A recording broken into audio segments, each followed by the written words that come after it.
All right, hello and welcome to Unbalanced Forces, Finding the Net Force. Now, let's say we have an object floating in space. All right, here's some stars. It's floating in space.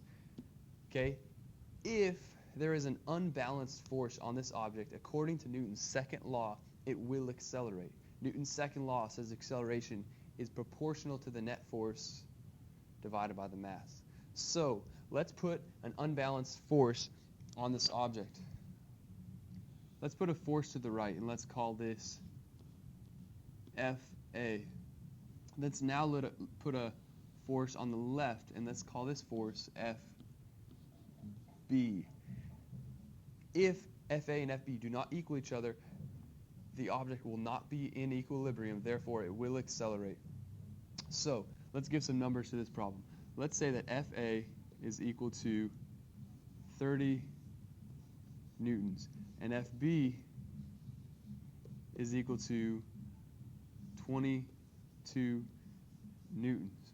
Now it's important to know that I said FA and FB are both positive 30 and positive 22 newtons, but you can tell that they're in different directions. So when we go to plug them in, we need to plug in negative 22 for FB. So in this problem, we're looking for the net force. All right, in order to find the net force, we need to say the net force is equal to the sum of all the forces. There's two ways to find the net force. One is F net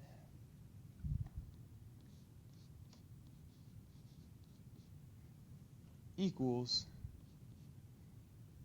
mass times acceleration.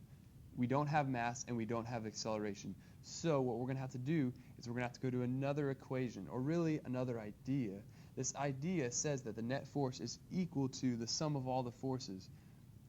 In this case, we do have each individual force. So we can say the net force is equal to FA plus FB. Now we can actually plug in our values. FA is equal to 30 newtons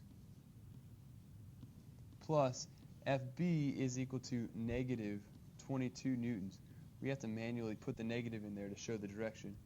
When you add these up together, you get out positive 8 newtons. That means our unknown net force is now known, and it's equal to 8 newtons positive, which means to the right.